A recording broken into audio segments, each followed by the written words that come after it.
Hey guys, welcome back to another video. So a little bit more of a grim topic today. We are going to be talking about the accident that happened in Florida when a driver made an illegal U-turn, which ended up killing 3 people. Now, on Sunday, I made a post on X when I found who the company that hired them was, and the reaction, well, it made me realize that this accident in particular had a really big impact on people both in and out of the trucking industry. So let's chat about it. Ready? Let's go.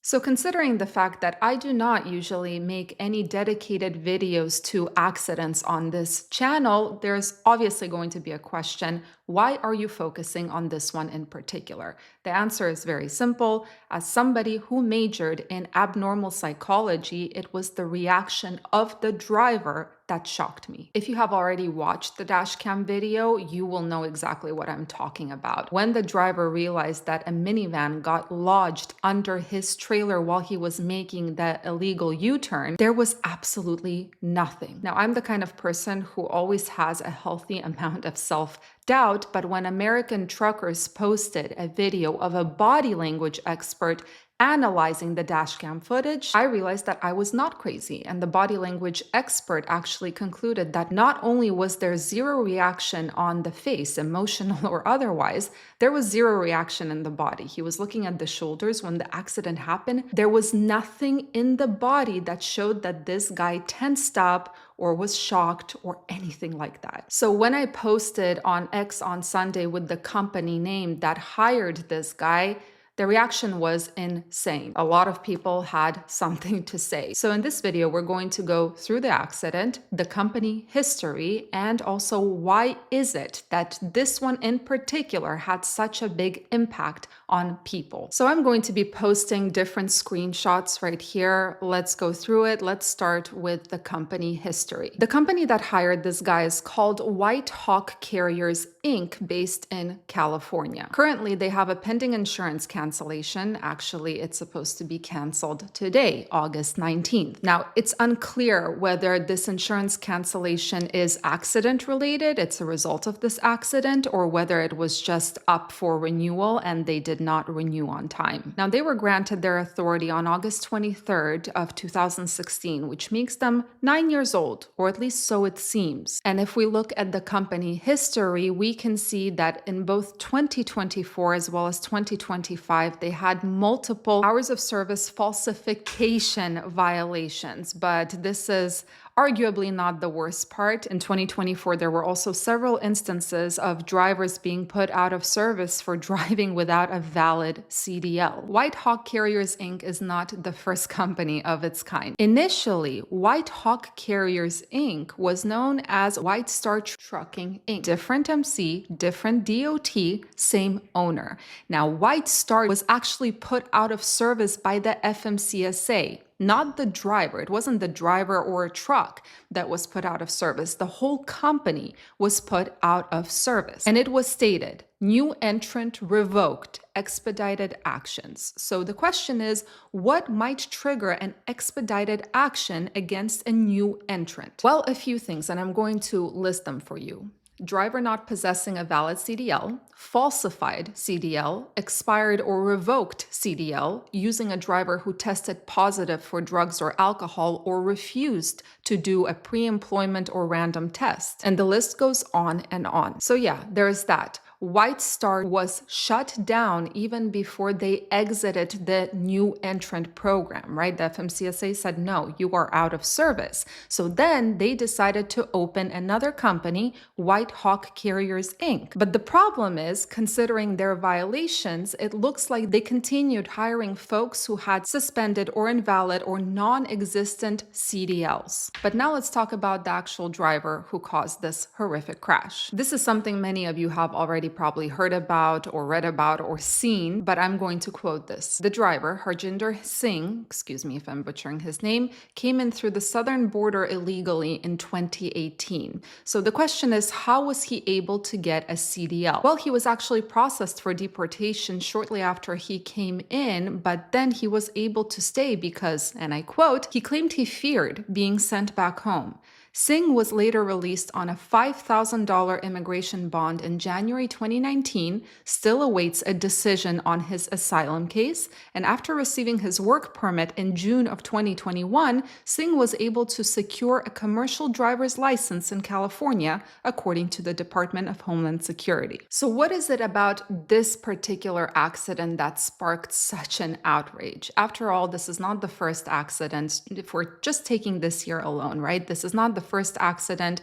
Accidents were caused by people from all walks of life. So what is it about this one? Well, first of all, this nightmare scenario actually showed that what trucking industry professionals were sounding the alarm about is actually valid. First of all, and I'm not going to sugarcoat it, this damned driver shortage myth is one of the things to blame. So many believed and still continue to believe that this nonsense is true, that, as FreightWaves stated, and I quote, it created more incentives and eliminated barriers to streamline licensing processes at the expense of safety standards. Second, it exposes a serious issue with those CDL schools out there. Of course, there are some great ones, but sadly, we have been hearing more and more about those CDL mills where they're trying to move as many bodies as possible through the training at the expense of safety. And in the worst case scenario, there are also schools like Skyline CDL School of Washington, which was getting paid and then paying an independent tester to pass people who had no business getting a CDL. Number three, it actually highlights concerns about the effectiveness of background checking, because unconfirmed reports have actually linked this same driver to a 2019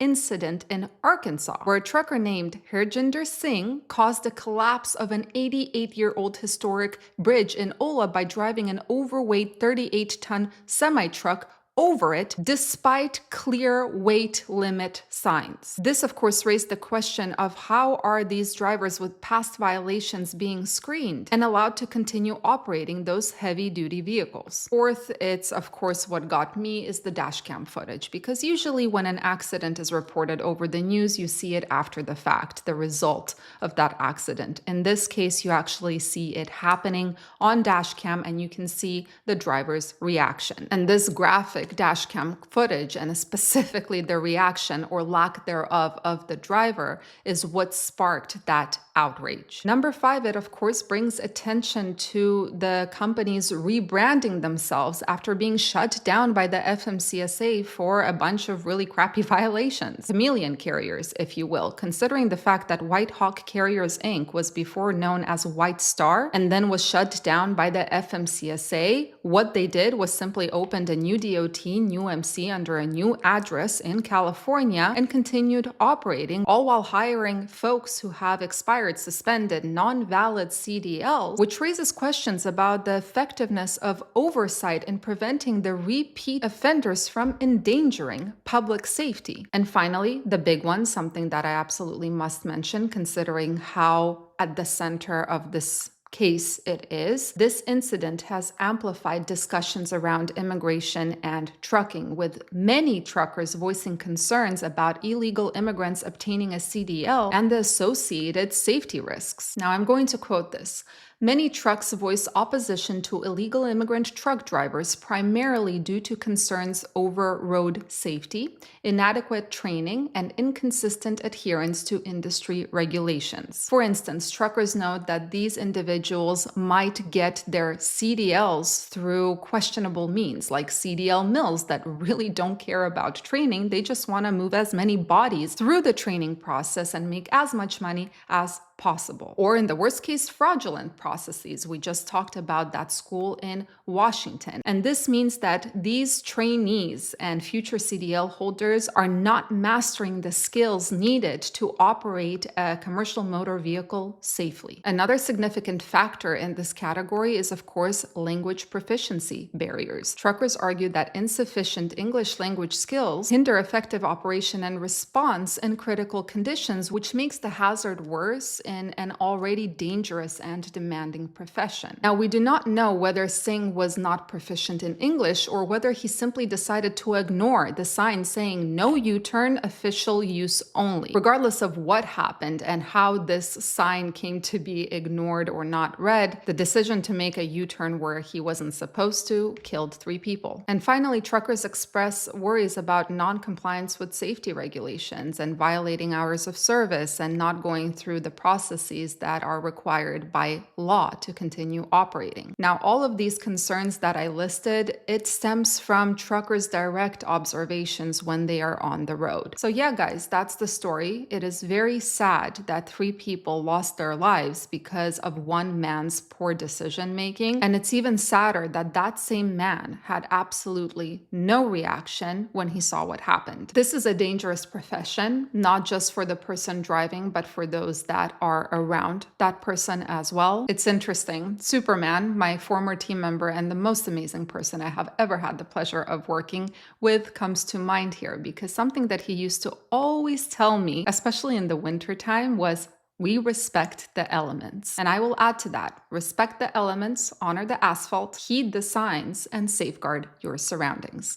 Anyway, guys, hoping that you all stay safe out there, wishing you a fantastic rest of your week. Stay safe, stay healthy, and keep learning. See you in the next video.